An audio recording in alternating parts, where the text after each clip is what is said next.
अनंत काल से मनुष्य की ये इच्छा रही है कि मैं सुखपूर्वक रहूं, मेरे पास सुख के अनेक साधन हों ताकि अच्छे संबंध हो, प्रचुर मात्रा में धन हो, और उसकी ये इच्छा हमेशा अधूरी रह जाती है और अधूरी इच्छाओं को लेके वो इस दुनिया को छोड़ के चला जाता है। ये क्यों होता है? असल में हम जीवन जीते हैं इस तरह जैसे जीना नहीं चाहते, जीना पड़ रहा है। हम मरते हैं इस तरह जैसे मरना नहीं चाहते, मरना पड़ रहा है। और इसी तरह हम अनेक जीवन बदलते रहते हैं और बदलाव जीवन में आने के बाद भी हमारी ख्वाहिशें कम नहीं होती।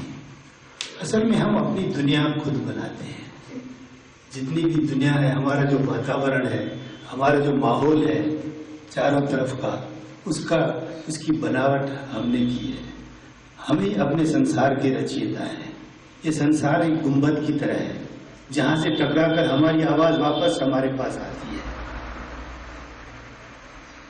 अब ये जो दुनिया है वो किस प्रकार आती है, ये जीवन किस तरह से हम खुद निर्माण करते हैं, हमारे सुख दुख के निर्माता हम किस प्रकार हैं, इस पर हम विचार अवचेतन मस्तिष्क की शक्तियों से और हमारे अंदर जो रचनाएं हैं इसको देख करके करेंगे कि हम सुख दुख के का आकर्षण हम खुद कैसे करते हैं। हम बोलते हैं कि सुख दुख के हम ही ने निर्माण किया है, किसी बाहरी व्यक्ति ने नहीं किया। जीवन अपनी तरफ से कुछ नहीं करता, वो केवल हमारी प्रतिध्वनि रहती है। एक मैं छोटी कहानी बताऊंगा। कबीर के पास कई लोग आते थे, उसके साधक आते थे और आकर के अपनी समस्याएं बताते थे और उसका वो निराकरण करता था। एक व्यक्ति उसके पास आया और आकर के उसने कहा कि मेरी बहुत समस्याएं हैं, और समस्याओं का लगातार रोना होने लगा। अचानक कबीर ने क्या किया, अपने घर से बाहर निकला, झोपड़ी से बाहर निकला और उसके बगल में एक जो है कुम्हार रहता था जिसका चाक था, चाक घूमता था। उसने उस चाक को पकड़ लिया और चिल्लाने लगा, ये चाक मेरे को नहीं छोड़ रहा है, ये चाक मेरे को नहीं छोड़ रहा है। तो लोग हैरान हो गए। उसके चौराहे पर, घरदार चौराहे पर ये चाक था। उसने सोचा कि ये कबीर ऐसे क्यों चिल्ला रहा है। लोग आए, आकर के जमा हो गए। बोले, आप चाक को आपने पकड़ रखा है, आपका दिमाग खराब हो गया है क्या? आप चाक को छोड़ दो, आप बोल रहे हो कि चाक ने आपको पकड़ रखा है। बोले, यही तो मैं वर्षों से कह रहा हूं कि सुख दुख को हमने खुद पकड़ रखा है। हम सुख दुख को खुद ही गले लगा के बैठे हैं, उसको हम छोड़ना नहीं चाहते। जिस दिन हम अपने सुख दुख को छोड़ देंगे, हम तय कर लेंगे, तो उस दिन हमें दुख नहीं होगा। हम जीवन का निर्माण हम खुद करते हैं। विज्ञान का नियम है कारण और परिणाम, कॉज एंड इफेक्ट थ्योरी, कि कोई भी चीज का कारण होगा तो परिणाम होगा। अगर हम सोचें कि हमारे पास अगर मेरी इच्छा है इतनी दौलत आ जाए या इतने साधन आ जाए या ऐसा मेरे को पार्टनर मिल जाए तो मैं सुखी होऊंगा। मतलब ये साधन, संपत्तियां, व्यक्ति, ये कारण है। इन कारण के परिणाम स्वरूप हमें खुशी मिलेगी। अगर कोई प्रेमिका को चाहता है तो वो सोचता है कि जब मेरी प्रेमिका आएगी तो मैं खुश हो जाऊंगा। अगर प्रेमिका चाहती है प्रेमी आएगा तो मैं खुश हो जाऊंगा। कोई अपनी पद चाहता है, कोई प्रतिष्ठा चाहता है, कोई नौकरी चाहता है, कोई प्रमोशन चाहता है, कोई बिजनेस एम्पायर चाहता है, कोई चाहता है कि मेरी बिजनेस और बढ़ जाए। तो ये जब स्थितियां निर्मित होगी, मतलब ये कारण जब बनेंगे तो परिणाम स्वरूप हम खुश होंगे। लेकिन आकर्षण का नियम इसके टोटली विरुद्ध है। वो बोलता है कि आप पहले खुश हो जाओ, कारण अपने आप बन जाएंगे। आप पहले प्रसन्न हो जाओ, प्रसन्न को विजुअलाइज करो। पिछली बार जैसे मैंने आपको बताया था, अवचेतन मस्तिष्क की शक्तियों में 3 प्रकार से हम हर चीज को उपलब्ध कर सकते हैं। पहले हम विचार करें कि हम क्या चाहते हैं, तय कर लें, फिर हम विश्वास करें कि अस्तित्व हमें देगा, और तीसरी स्टेज है कि हमने उसको पा लिया। हम विजुअलाइज करिए कि हमने पा लिया। जब पा लिया तो हम खुश होंगे। तो यहाँ पर आकर्षण का नियम विज्ञान के नियम के विपरीत क्या बोलता है कि जो तीसरी स्टेज के बाद आएगी, मतलब सोचना, विश्वास करना, प्राप्त करना, उसके बाद जो खुशी, बोलते हैं पहले खुश हो जाओ। आपको पद प्रतिष्ठा चाहिए तो आप पहले खुश हो जाइए, जब आप खुश हो जाएंगे तो अपने आप पद प्रतिष्ठा सम्मान आपके पीछे पीछे आ जाएगा। ये आपका विज्ञान कहता है, ये आकर्षण का नियम कहता है। अब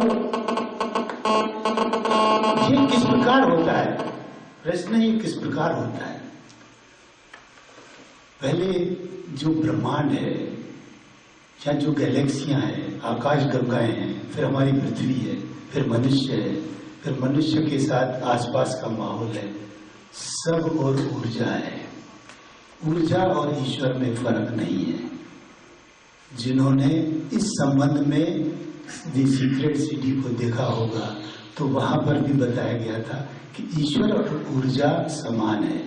ऊर्जा की परिभाषा ये कही गई है कि ऊर्जा न कभी उत्पन्न हुई न समाप्त होगी, वो पहले भी थी आखिरी में भी रहेगी, केवल अपना रूप बदलती है। आध्यात्मवाद कहता है कि ईश्वर पहले आरंभ से था, अंत में भी रहेगा, न कभी उत्पन्न हुआ न समाप्त होगा। ये हमारी स्थिति है। तो हमारी जो ऊर्जा है वो ऊर्जा मतलब वो पूरी समग्र ऊर्जा, पूरी कायनात की ऊर्जा का अंश हमारे साथ है। जिस दिन हम ऊर्जा को उस कायनात के साथ जोड़ देते हैं तो हम जो चाहते हैं वो हो जाता है। वो कैसे होता है? हमारा संसार असीमित है।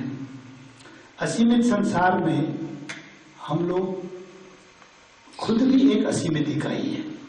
जिस प्रकार से पूरी कायनात असीमित है, हम खुद भी एक असीमित इकाई है। न्यूयॉर्क टाइम्स की रिपोर्ट है कि हमारे शरीर के अंदर क्या है, उससे पहले हम सोचते हैं हम तो केवल एक अदना आदमी हैं, या दार्शनिक वे में हम कहते हैं कि जिस्म और रूह को मिलाकर के जो मेल है वो शरीर है। लेकिन कम से कम कई लोग नहीं जानते हमारे शरीर में 100 खरब जीवाणु जीवित हैं। हमारे जीवन पर वो निर्भर हैं। जब तक हम जीवित हैं वो भी जीवित रहते हैं। और डॉक्टर गॉर्डन ने कहा है कि ये जिसको हम अपने को मनुष्य समझते हैं, ये एक जेनेटिक लैंडस्केप है जहाँ विभिन्न प्रजातियों के जीवाणु, जीव जंतु, जेनेटिक जीन्स रहते हैं, कार्य करते हैं। हमारे मस्तिष्क में जो न्यूरॉन्स हैं, पूरे जगत में जितने लोग हैं उससे दुगने न्यूरॉन हमारे मस्तिष्क में है।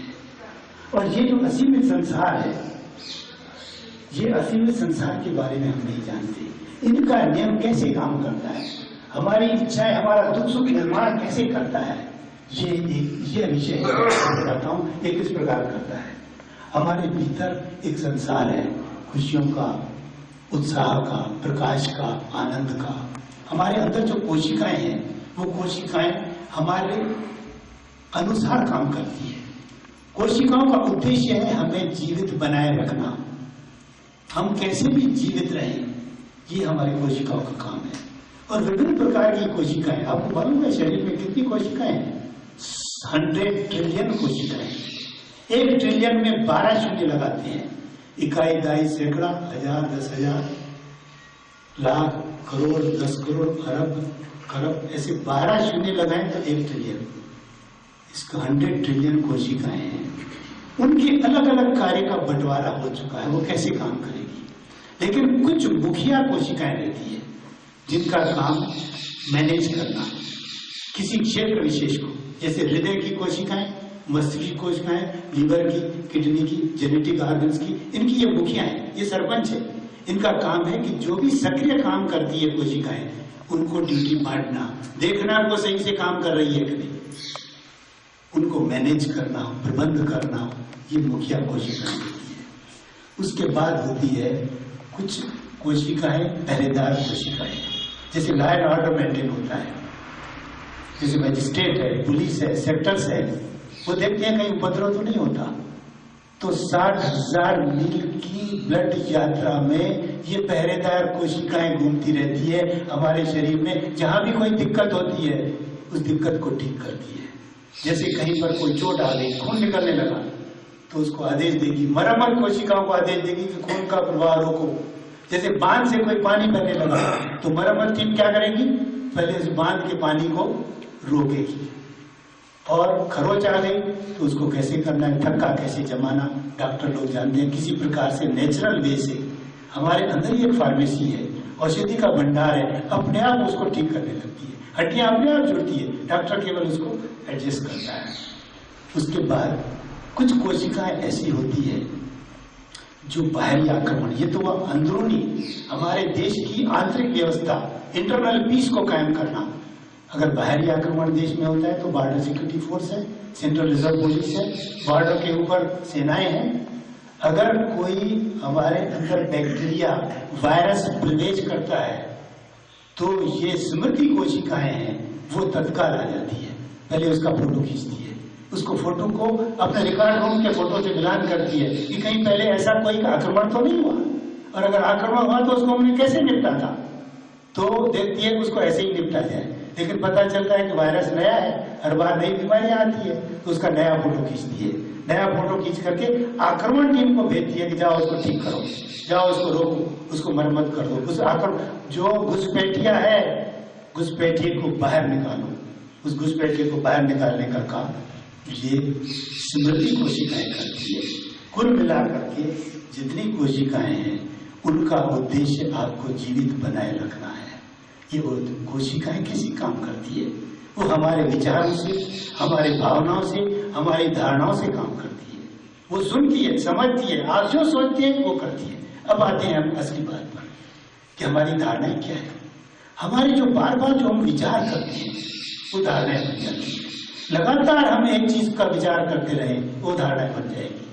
अगर कोई सोचे कि भाई ये चीज करने से मुझे थकान आती है, मैं यात्रा करता हूँ, मैं थक जाता हूँ, मेरा मोटापा कभी दूर नहीं हो सकता, मैं रात को काफी पीऊंगा तो मैं सो नहीं सकूंगा, मेरे को नींद नहीं आएगी, ये कोशिकाएं सुनती है और कार्य करने लगती है।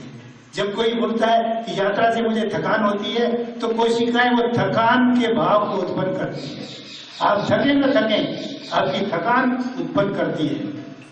अगर कोई बोले कि मेरा मोटापा खत्म हो ही नहीं सकता, मैं चाहे कुछ भी कोशिश करूं मेरा मोटापा नहीं जा सकता, कोशिकाएं उसको सुन लेती है, बोलती है मोटापा बनाए रखा जाए, हर प्रयास किया जाए कि मोटापा बना रहे, ये सुनती है कोशिका। अगर हम किसी बीमारी के ऊपर विचार करते हैं कि हम बीमार हो जाएंगे, कहीं मेरे को कैंसर तो नहीं हो जाएगी, कहीं टीबी तो नहीं हो जाएगी, कहीं ब्लड प्रेशर तो नहीं होगा, कहीं मैं ये काम करूंगा तो मेरे को हार्ट अटैक तो नहीं आएगा, कोशिकाएं सुनती है, उस बीमारी को बनाने के लिए दिन रात कोशिश करती है। आप आकर्षित कर रहे हैं, कैंसर नहीं है, कैंसर होने लगेगी। आप सोचते हैं ये रिश्तेदार मेरे को धोखा देगा, कोशिकाएं प्रयास करेगी, वो माहौल बने अंदर आपके, क्या आपके इस प्रकार, तो आपके अंदर भीतर पूरा एक संसार है। मतलब हम जैसा सोचते हैं, हम जैसा विश्वास करते हैं, हम वैसे ही हो जाते हैं। क्यों हम जैसा सोचते हैं, हम जैसा विश्वास करते हैं, कोशिकाएं वैसा ही विश्वास करती है और उसको हुक्म को बजा के लाती है। आप एक साम्राज्य के सम्राट हैं, 100 ट्रिलियन कोशिकाएं आपके सोल्जर्स हैं, आपकी प्रजा है, वो आपके हुक्म को बजाती है, आपके हुक्म को लागू करती है। तो हम जैसा सोचेंगे वैसा ही होगा, हम जैसी धारणाएं बनाएंगे वैसी ही धारणा बनेगी। हम अगर सुखी होना चाहते हैं तो सुखी हो जाएंगे, दुखी होना चाहते हैं तो